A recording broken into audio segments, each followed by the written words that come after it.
Well, now we have heard the three presentations, and it's time to, we'll try to bring Friederike online to answer some of the questions. We have about 10 minutes for questions or so. And while the technician is trying to, okay, Friederike is here. We are very pleased to see you, and I can see that you hear us, even though you might not be able to see us here in person. But thank you very much for your presentation.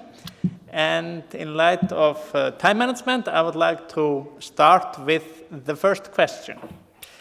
And there are certain recurring themes that we have heard today in today's presentations. And there are keywords where we talk about sustainability, we talk about culture. We talk about local versus global. We haven't really touched so much on the actual economic impact for the local communities. So I would like to ask both of you the question, is that a variable that we should be considering in terms of when we assess the sustainability of continued operations? Friederike, would you like to address that first, and then? I can try. Oh no, I also hear a lot of echo, but I'll try to ignore it. Yeah, economics is not my super topic, but of course it's a critical part of sustainability, and nothing will be sustainable for a long time without having an economically feasible situation and profitability. I think we could see that in the decrease in the hunting in Greenland, that it was due to lower profitability in the selling of the skins, and that all caused this shift in the diet. Thank you. Would you like to? Yes, of course. We should, of course, be considering the economic sustainability. The interesting part in the Faroese case is that would not be estimated in profitability. That would be in the contribution to households, basically minimizing costs and getting free food, basically.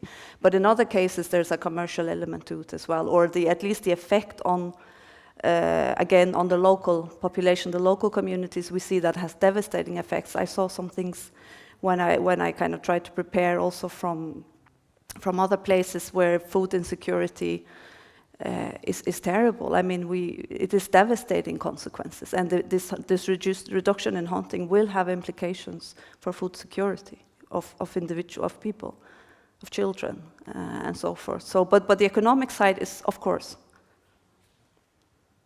Thank you. I would like to open up the floor for questions from the audience. Yes, Jón. Just as a follow-up to the comments on the economics, they are really deeply interrelated, aren't they? I mean, if a loss of opportunity to harvest wild food leads to a diminishment of that resource coming in to a household or a community, and thereby diminishes food security, which it does all over the world, the Congo, the Amazon, everywhere. That means, of course, that the household has to replace that food in some way. So there is the roundabout sort of economic implication that the loss means that the economic material that a family or a community has to be diverted into some other procurement. Because originally the food was going to be provided through this hunting activity or this accessing activity. The other thing is that there are, not necessarily, I don't know in these particular circumstances, but certainly in the case of the seal import decisions by the EU, they had massive economic implications for hundreds and hundreds and hundreds of communities of real human beings. They shut down factories that had existed for centuries. They shut down ways of life, seasonal ways of life that had existed for centuries. And they removed a very important cash economy infusion to the annual economy of the family and the communities that were involved. Certainly I can say this emphatically in the case of Newfoundland.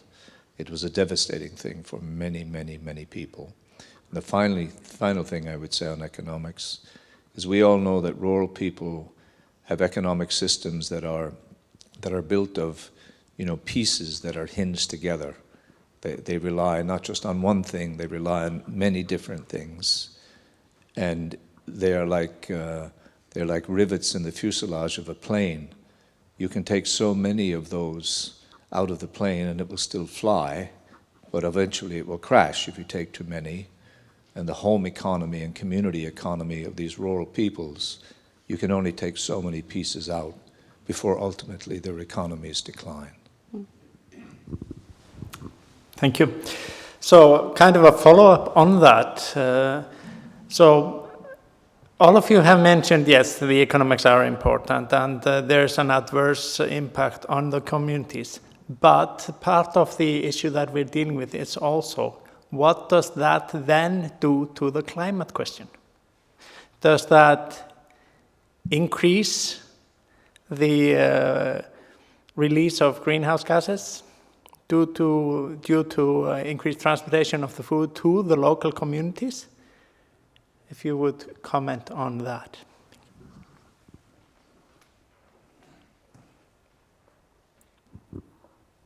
Should I start? It will definitely influence the logistics and patterns of food distribution. But as you could see, also the transportation is not always, or is very often actually a small part of the emissions caused by a product. It's very often related to the primary production, which is either agriculture or the hunting or fishing in the sea. So, but of course, it's all interconnected. I would say. I can see you actually from behind, and I did see that there was a question in the back line earlier. We have a question from the audience. Amalie? Thank you. Amalie Jessen from Greenland. Works in the government of Greenland. The issue that has been presented today is very interesting. Greenland relies on the marine mammals, especially before the EU ban, and UK has also banned with Inuit exemptions. And the country-based bans have affected the other countries' way of life. Like EU and UK make a ban with Inuit exemption to accommodate their own country regulation and have severe impacts on other countries' way of life and trade issues. How do you think about it, that some Western countries make their own country regulations, but affects the other countries not member of the EU or not member of the UK? As an example, I can mention that in 2006, the Great Greenland Company, one tannery in Greenland, bought 110,000 skins a year. Then the ban came in the EU with Inuit exemption. Today, the purchase from the Great Greenland Company is only 20,000 skins compared to 110,000. But it doesn't mean that the catches of seal has reduced dramatically. So they use meat and skin for their own purposes. But other countries' regulation have severe impacts on other countries. Thank you. Friederike, would you like to comment on that? And well, yeah, this is one of the things that I learned more about the EU policy in this space and what was behind it, and it was a lot of new knowledge for me, and that's why we also concluded that the clarification of the goals and the consequences and of that would be very much needed and motivated. But I guess, I mean, policy making does have an influence on other countries also in terms of requirements on importing other types of food. There are also requirements and bans and things are stopped sometimes at EU borders. But this is, of course, very a profound impact on the communities. So that's why we were asking for this to be more explicitly expressed. thank you.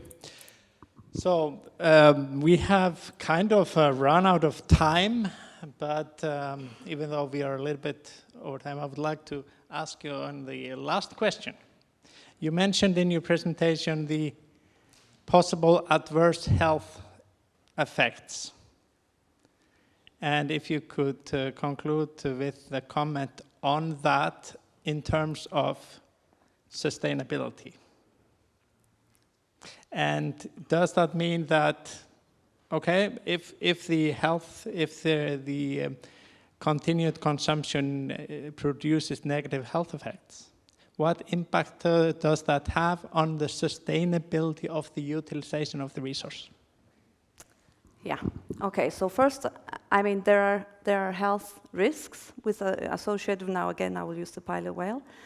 So we have actually the public authorities advising you not to eat it.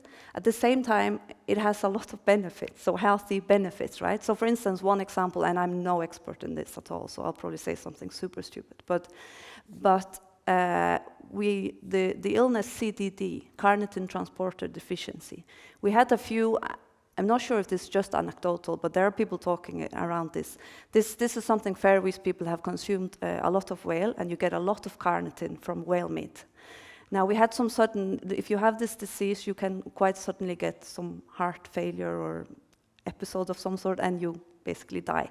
And that was associated with low carnitine levels. So that, for instance, has very adverse health to stop eating whale. So it's not as simple as that. But obviously, if people follow the advice of the health authorities and stop eating whale meat or pilot whale meat, then obviously it all goes down the window, right? Because we have to eat, this is for food we hunted. So if we don't eat it as food, there's no sustainability in that, of course.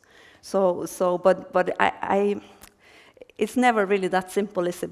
But that's the other side of the coin in a sense, that we have relied on this food and we stop eating it, and it also has adverse health effects. And we have a request for the final question from the audience. Hello, do you hear me? Yeah. My name is Jón Þrándur. I'm an oceanographer from the Faroe Marine Research Institute. It's just on this topic of climate. It's both you've been talking about the impact on climate, but do you consider also the impact of climate variability, natural or man-made, on the abundance and management on these populations? I know, or many people know, that, for example, pilot whales are closely linked to the marine climate in the northeastern Atlantic. For example, in the early 1900s, there were no or very little killing. It follows the temperature, roughly. So this must impact sustainable management of this resources. Is this being taken into account in this community? That's my question. Natural variability or climate variability. Friederike, would you like to reply to that first, and then? I don't think that question is really not my area, but I would expect perhaps there are some representatives who are involved in the management of the species and stocks, but I would expect that natural variability is included. It's normally included in the management of fisheries and so on, but I don't know in this case.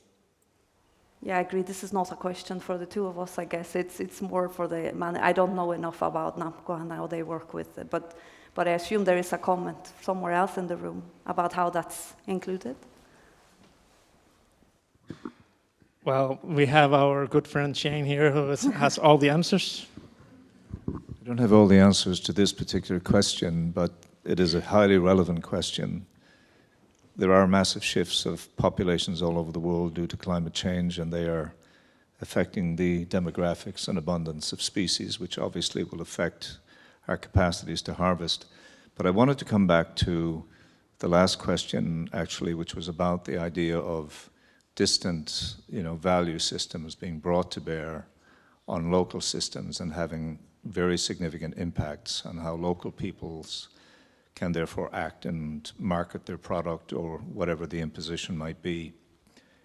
That is true, but I think everyone in this room ought to be aware that there is a massive backlash against this now at the international level, in the international institutions, in the Convention on Biodiversity, in IUCN, in CMS and other places, to say that that attitude of foreign entities to tell local people how they should use their own resources, the adjacent resources they must and can only rely on.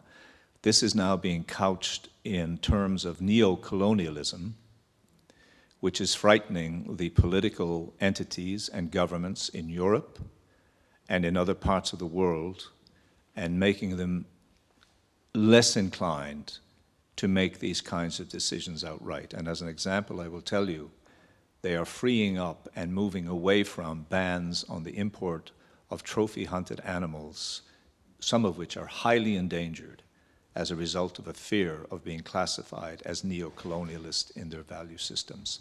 I think this is a major opening for us to move through in this regard. On that note, I would like to thank our speakers and also the audience for the participation and for constructive discussion and questions. And please give our speakers applause.